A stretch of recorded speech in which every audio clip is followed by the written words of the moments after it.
এই যে আমি তসবিহ করলাম, এদিন আল্লাহর কাছে সবচেয়ে প্রিয় তসবিহ। বাগমারা একজন হুজুর আছে, মুস্তাফা মাহমুদি লালমাই। হুজুর বলছে যাদের মুখে দিয়ে তসবিহ আর জিকির আসে না, এরা বসি বসি যেন শায়েখের পিছে পিছে গিয়ে শায়েখকে কষ্ট দিবেন না, খবরদার। এত মানুষ পিছে পিছে যাবেন না, বসেন। শায়েখ এখানে আসবেন, বসেন।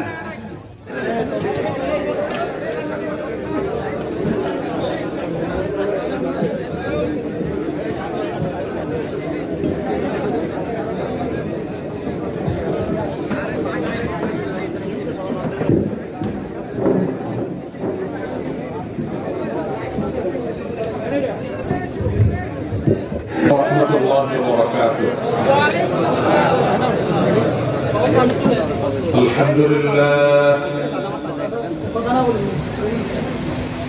الحمد لله نحمده ونستعينه ونستغفره ونؤمن به ونتوكل عليه ونعوذ بالله من شرور أنفسنا ومن سيئات أعمالنا. من يهده الله فلا مضل له ومن يضلله فلا هادي له. وأشهد أن لا إله إلا الله وحده لا شريك له وأشهد أن محمدا عبده ورسوله أرسله بالحق بشيرا ونذيرا وداعيا إلى الله بإذنه وسراجا منيرا. أما بعد فقد قال الله تبارك وتعالى في كلامه المجيد وفرقانه الحميد: لن ينال الله لحومها ولا دماؤها ولكن يناله التقوى منكم.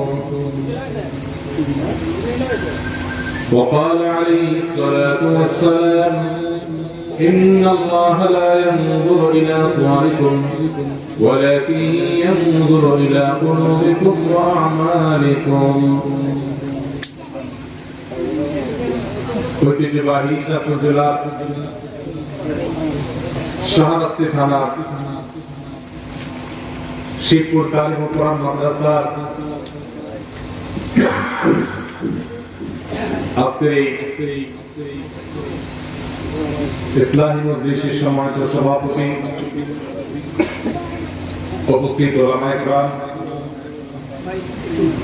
এবং অত্র এলাকার প্রাণপ্রিয় হৃদয়ী ভাইরা,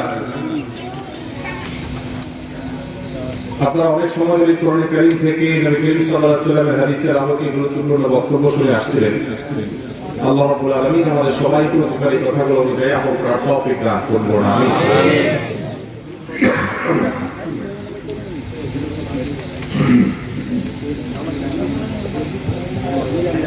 আমাদের সামনে ইবাদতের গুরুত্বপূর্ণ একটা মৌসুম শুরু হতে যাচ্ছে।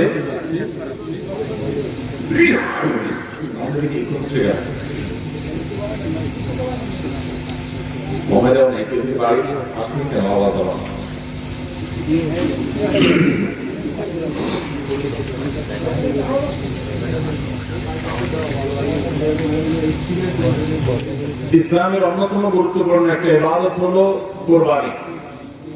আর এই কুরবানি আমাদের দরবারে উপস্থিত। আমরা অনেকে ইনশাআল্লাহ আল্লাহ নির্দেশ পালনার্থে কুরবানি করব। আল্লাহ বলেছেন, ফাসাল্লি লিরাব্বিকা ওয়ানহার, তুমি তোমার রবের নির্দেশে সালাত আদায় করো এবং কুরবানি করো। এই কুরবানির ইবাদত এমন একটি ইবাদত, এই ইবাদতের প্রতি আমাদের দেশের মানুষের আগ্রহ অন্যান্য ইবাদতের তুলনায় একটু বেশি, আলহামদুলিল্লাহ।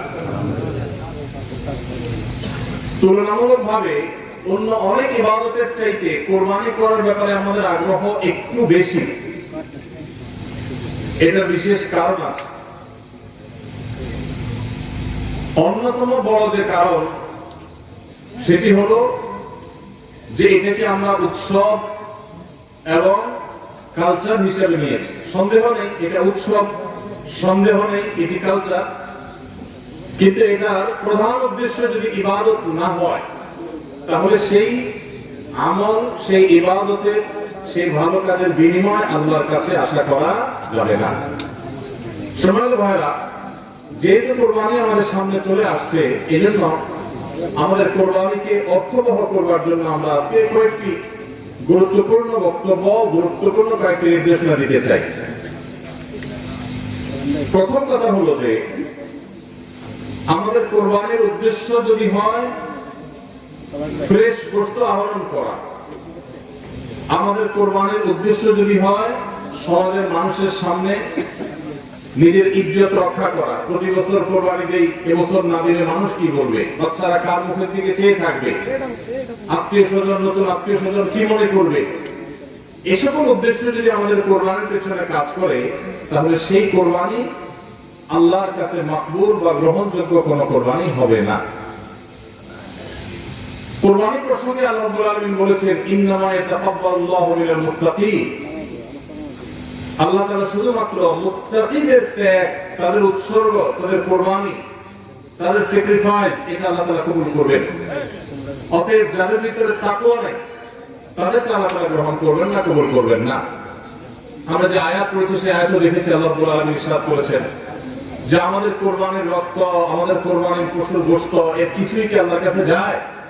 কিছুই আল্লাহর কাছে যায় না।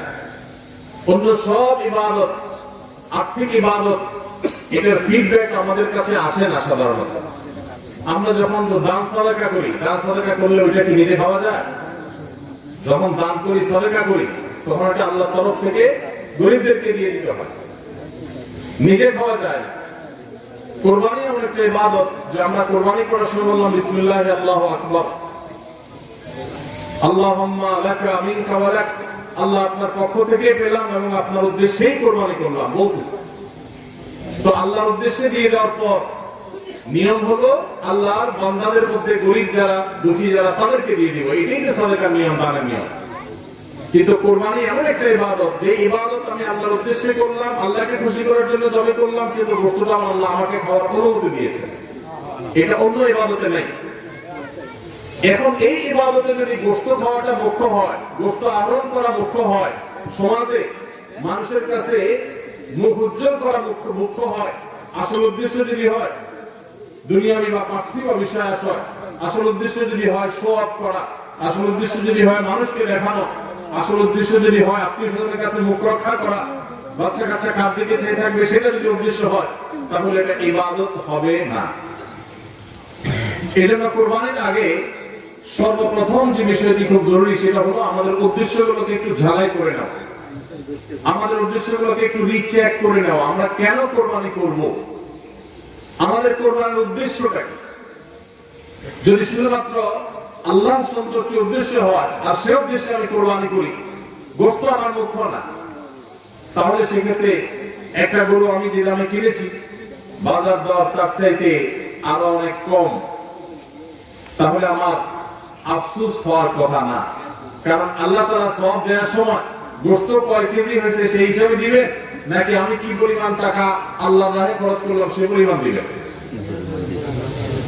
আমার খরচ করা টাকা আল্লাহর উদ্দেশ্যে যদি এটা নিয়োগ করে থাকে, তাহলে 1 লক্ষ টাকার গরু আপনি কোরবানি দিচ্ছেন, নিয়ত যদি সহিহ হয়, বিশুদ্ধ হয়, দুনিয়াবি কোনো ধান্দা যদি না থাকে, তাহলে আল্লাহ তাআলা সওয়াব কি 1 লক্ষ টাকা দিবেন, নাকি ওই গরুটার দাম বাজারে 80,000, আপনি কিনছেন 1 লাখ, তাহলে আল্লাহ বলবেন না তুমি কেন বেশি দিয়ে কিনছো, ওটার দায়িত্ব তোমার, আমি 80,000 সওয়াব দেব? এমন হবে?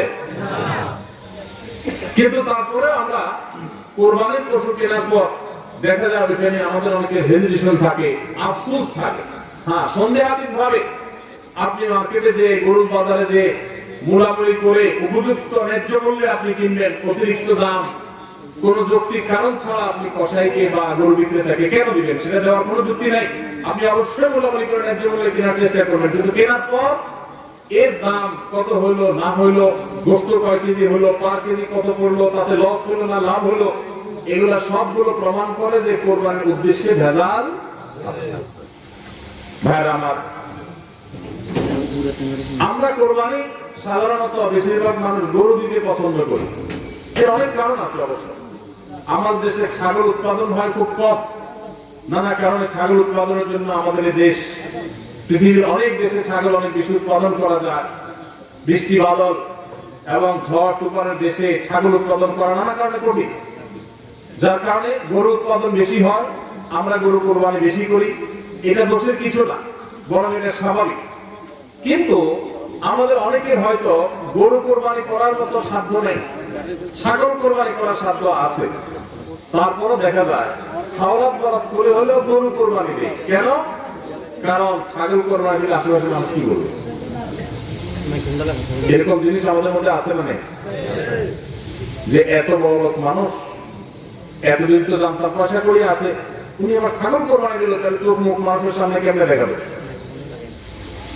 ভাইরা আমার, তো মানুষের কাছে কি বলবো, মানুষ কি বলবে, এই চিন্তা করে যদি গরুর জায়গায় ছাগলের জায়গায় আপনি গরু দেন, হাওলাত করিও দেন, তাতে আপনার এই কোরবানির দ্বারা সওয়াব হবে না। ভাইরা আমার, সবচেয়ে বেশি নিয়তের মধ্যে ভেজাল থাকে যে ইবাদতের, তার নাম কোরবানি। অন্য কোন ইবাদতে নিয়তের মধ্যে ভেজাল এত বেশি থাকে না, কোরবানিদের মধ্যে নিয়তের ভেজাল যত বেশি থাকে। কারণ কি? কারণ হলো ওই যে কোরবানি করার পর এটার ফিডব্যাক, এটার উপকারিতা, গোশতগুলো, এগুলো সব নিজেই ভোগ করে মানুষ, আপনার কাছে আবার ফিরে আসে। এই জন্য নিয়তের মধ্যে ভেজালের সম্ভাবনা অনেক বেশি থাকে। ভাইরা আমার, আমাদের প্রিয় নবী সাল্লাল্লাহু আলাইহি সাল্লাম তিনি কিন্তু গরু কিংবা ওট দিয়ে কোরবানি দেন না। এর মানে এটা না যে গরু বা ওট দিয়ে কোরবানি দিলে সওয়াব কম হবে, এটা না। উদ্দেশ্য হলো যে ছাগল কিংবা ভেড়া এরকম ছোট পশু দিয়ে কোরবানি তিনি দিয়েছেন, সাহাবায়ে কেরাম অনেকে দিয়েছেন। এখনকার মিডল ইস্টের মানুষ শতকরা বোধহয় 90-95 জন মানুষ হবে বা আরো বেশি সংখ্যক মানুষ হবে, প্রায় সবাই, তারা কিন্তু ছাগল দুম্বা বা ভেড়া এই ছোট পশু দিয়ে কোরবানি দেয়। আমাদের দেশে আমরা বড় পশু অর্থাৎ গরু দিয়ে কোরবানি দেই, সেটার যৌক্তিক কারণ আছে। আমি বলেছি যে আমার দেশে গরু উৎপাদন করা যত সহজ হয়, ছাগল উৎপাদন করা এত সহজ হয় না, নানা কারণে। গরুর ছাগলের চেয়ে গরু উৎপাদন বেশি হয়, সেই হিসাবে আমরা করি, ঠিক আছে। কিন্তু যদি উদ্দেশ্য হয় বড় পশু কোরবানি করে আমি বড় কোরবানি দাতা জাহির করবো নিজেকে, তাহলে এর মাধ্যমে সওয়াব হওয়া তো দূরের কথা, মানুষ দেখানো ইবাদত করার কারণে শিরকে আসগরের গুনাহ হওয়ার আশঙ্কা আছে। আমার কথা কি বুঝাতে পারছি? ভাইরা আমার, আমাদের দেশে বাস্তবতা হলো কিছু নেককার মানুষ আছেন, আল্লাহ তাআলা পয়সা করে দিয়েছিলেন হালাল টাকা, আবার আল্লাহর উদ্দেশ্যে বড় পশু কোরবানি করে গরিব দুঃখীকে গোশত খাওয়ায়, গরিবদের পুষ্টির যোগান হয়, এরকম নেক উদ্দেশ্যওয়ালা মানুষ আছে আলহামদুলিল্লাহ। কিন্তু এই সীমিত সংখ্যক মানুষ ছাড়া সাধারণত গরুর সাইজ যত বড় হয় নিয়তের ভেজাল তত বেশি হয়। আমি কি আপনাদের বুঝাতে পারছি? সাধারণত গরুর সাইজ যত বড় হয় নিয়তের ভেজাল তত বেশি হয়। সব ক্ষেত্রে এটা প্রযোজ্য না। অনেক নেককার মানুষ আছে যে গরুর সাইজে বড়, মাশাআল্লাহ নিয়তটাও খালেস, আবার উপার্জন হালাল, এরকম আল্লাহ বান্দা আছে, কিন্তু তাদের সংখ্যা খুবই কম। সাধারণত গরুর আকার যত বড় হয়, এই বেশিরভাগ এই শ্রেণীর কোরবানি দাতাদের নিয়তে ভেজাল বেশি। আপনি ঢাকা চলে যাবেন, গুলশান, বারিধারা, ঢাকার একেবারে এই শ্রেণী মানুষের বসবাস যে সমস্ত এলাকা, সেই সমস্ত এলাকায় দেখবেন এক এক বাড়ির ভিতরে গ্যারেজে বিশাল বড় বড় 3টা 4টা 5টা গরু, এক একটা 4 লাখ 3 লাখ 5 লাখ এরকম দামের গরু। এই বাড়িওয়ালাদের বেশিরভাগ লোকদেরকে দেখবেন জীবনে এরা মসজিদের ধারে কাছেও যায় না, কিন্তু কোরবানিটা করে মাশাআল্লাহ। কারণ কি? একে তো কোরবানি করে গরিব দুঃখী লাইনে দাঁড়ায় থাকবে, আপনার চেয়ারে বসে বসে গরিব দুঃখীর কোরবানি গোশত দেব, ভালোই তো লাগে। একটা বাকলাতি জাহির হয়, দানবী সেটা জাহির করা যায়, উৎসব হয়, আনন্দ হয়। আমি আগে বলেছি কোরবানি এটা উৎসব, কোরবানি একটা ইবাদত, এটা ইসলাম এবং মুসলমানদের সংস্কৃতি, সন্দেহ নেই। কিন্তু সব কিছুর উপরে ইবাদতের মানসিকতা প্রাধান্য থাকতে হবে। কারণ ইব্রাহিম আলাইহিস সালাম যে কোরবানি করেছিলেন, সেই কোরবানি মূলত আল্লাহর নির্দেশ পালনার্থে করেছিলেন। তিনি মূলত আল্লাহর কাছে প্রমাণ করেছেন বা আল্লাহর কাছে প্রকাশ করেছেন যে আল্লাহ যত আদেশ করেন, যত নিষেধ করেন, সব তিনি মানবেন এমনকি নিজের সন্তানকে কোরবানি করার নির্দেশ আল্লাহ করার পর সেটাও মানতে তিনি প্রস্তুত হয়েছেন। আল্লাহ সন্তান কোরবানি হইতে দেন নাই, কিন্তু তিনি পরীক্ষায় পাস করে ফেলেছেন। এই কোরবানি আমাদেরকে শিক্ষা দেয় আল্লাহর আদেশ নিষেধ আমার যুক্তিতে ধরুক আর না ধরুক, আমার বুঝে খাটুক বা না খাটুক, আমার পক্ষে যাক আর বিপক্ষে যাক, আমার ভালো লাগুক আর না লাগুক, সর্বাবস্থা আমি আল্লাহর আদেশ হিসেবে মেনে চলবো। এটাই হলো কোরবানির প্রধান শিক্ষা। আল্লাহ তাআলা আমাদের সবাইকে সেই শিক্ষা মাথায় রেখে শুধুমাত্র আল্লাহকে খুশি করার উদ্দেশ্যে কোরবানি করার তৌফিক দান করুন। মেয়ে বিয়ে দিয়েছেন বা ছেলে বিয়ে করাইছেন, মেয়ের বাড়িতে গিয়ে মেহমান আসবে, মেয়েরা জিজ্ঞেস করবে ভাই কি কোরবানি দিচ্ছেন, একটা ব্যাপার সেপার আছে। তখন যদি বলেন যে ভাই সাহেব এবার টাকা পয়সা হাতে নাই, সেজন্য এবার কোরবানি দেব না, তাহলে মুখ থাকে, এজন্য একটা কোরবানি দেওয়া লাগে। এই কোরবানি কি ব্যয় হিসাবের জন্য হলো না আল্লাহর জন্য হলো? এই ব্যয় হিসাবের জন্য কোরবানি করলে সেটা সওয়াব হবে না, বরং শিরক হবে, শিরকে আসগর। এটাকে শিরকে আসগর বলা হয়। আল্লাহ তাআলা আমাদের সবাইকে আল্লাহকে খুশি করার জন্য কোরবানি করার তৌফিক দান করুন। আল্লাহকে খুশি করার জন্য যে কোরবানি করছেন, মাঝে মধ্যে একটু অ্যাসিড টেস্ট করবেন। অ্যাসিড টেস্ট বলবো, ধরেন আপনি প্রতি বছর গরু কোরবানি করেন, এক বছর হঠাৎ করে ছাগল কোরবানি করেন, ছাগল কোরবানি করেন, আপনি বলবেন বছর তাহলে তো গরু গোশত দিতে পারবো না, তো আরো কয়েকটা ছাগল কিনে কোরবানি আরো বেশি করা যাবে। একজন একটা বেশি করলে সমস্যা নেই, ছাগল অনেকগুলো কিনে গরিব বিবিদেরকে দিয়ে দেন, তারা কোরবানি করে তারা গোশত খেয়ে ফেলাকে আপনার তরফ থেকে কোরবানি হয়ে যাবে। আপনি একটা ছাগল করেন, দেখেন এটা মানাইতে পারেন কিনা নিজের। যদি কোনো অসুবিধা না হয় মানাইতে, তাহলে আলহামদুলিল্লাহ আল্লাহ শুকর আদায় করতে পারেন যে আপনার নিয়তের মধ্যে বোধ হয় ভেজাল নাই। আর যদি মনে হয় না প্রতি বছর গরু দেই, এবার ছাগল দিলে কেমনে হয়, মানুষ কি বলবে, তাহলে বুঝতে হবে ডাল মে কুছ কালা নেই, পুরাই কালা। আল্লাহ তাআলা আমাদের সবাইকে ইখলাসের সাথে তাকওয়ার সাথে কুরবানির এই আমলটি সম্পাদন করার তৌফিক দান করুন। আমিন। ভাইরা আমার, কুরবানির সামনে আসছে, এখন থেকে আমরা একটু পরিবারের সদস্যদেরকে নিয়ে বসি, বাচ্চা সহ ফ্যামিলির সব সদস্যরা একটু বসেন, মশওয়ারায় বসেন, পরামর্শ মজলিসে বসেন, বসে জিজ্ঞাসা করেন আমরা আসলে কোরবানিটা কেন করতেছি। গোশত খাওয়া, ফ্রেশ গোশত আহরণ করা, মানুষের সামনে নিজেদের মুখ উজ্জ্বল করা, কি ধান্দা, উদ্দেশ্য কি? একজন একজন করে সবাই মতামত নেন এবং এটা নিশ্চিত করেন যে আমরা আল্লাহর জন্যই কোরবানি করছি। এটা কিভাবে নিশ্চিত করব? একটা তো বললাম যে বিশাল বড় গরু কোরবানি করেন সবসময়, এবার একটু ছাগল কোরবানি করেন, দেখেন তো মনে মানাতে পারেন কিনা। কারণ আপনি বলবেন ভাই গরু কোরবানিতে অনেক টাকা লাগে, ছাগলে তো অনেক কম টাকা লাগে, তাহলে এই কোরবানি ওইটার চাইতে কিভাবে উত্তম হয়? আমি উত্তম বলতেছি না, আমি বলতেছি যে আপনার নফস, আপনার মন মানে কিনা যে আমি গরুর জায়গায় ছাগল কোরবানি করলেও তো হবে, হবে না হবে না? কেউ যদি ছাগল কোরবানি করে তার কোরবানি হবে কি হবে না? কোরবানি ছাগলও করা যায়, গরুও করা যায়, বেড়াও করা যায়, জম্বাও করা যায়, মহিষ দিয়েও করা যায়, উট দিয়েও করা যায়, এসব পশু দিয়ে কোরবানি করা যায়। অতএব আপনি এবছর তো ছাগল দিয়ে করেন, বাকি গরু কেনার যে আরো বাজেটের টাকা ছিল সেগুলো দিয়ে আরো কয়েকটা ছাগল কিনে গরিব মানুষকে দিয়ে দেন, ওটা যাতে এলাকার মানুষ টের না পায়, অন্য এলাকায় দিয়ে দেন।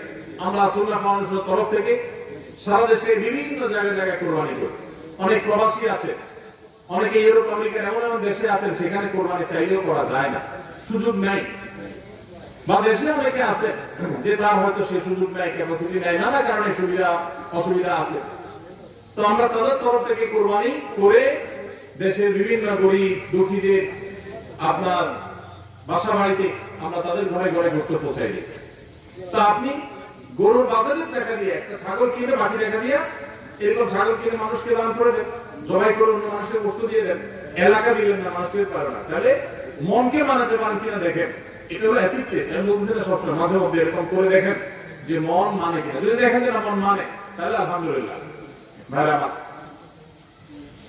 আর একইভাবে মাঝে মধ্যে আমার কোরবানি আমি জবাই করলাম, গোশত সব দিয়ে দিলাম, ফ্রিজে খুব একটা বললাম না, অল্প স্বল্প রাখলাম, কারণ আল্লাহ তাআলা বলেছেন ফাকুলু মিনহা ওয়া আতিউল বাঈসুল ফাকির ফাকুলু মিনহা ওয়া আতিউল কানিআ ওয়াল মু'তার। কোরবানি গোশত নিজেও খাবো, গরিব দুঃখীকেও খাওয়াবো, যে চায় তাকেও দিব, যে চায় না আত্মীয় স্বজন তাদেরকেও দিব। অতএব মুস্তাহাব এই তিনও ভাগে ভাগ করা। কিন্তু এটা ফরজ ওয়াজিব না। তাহলে আমি পরিমাণ একটু কম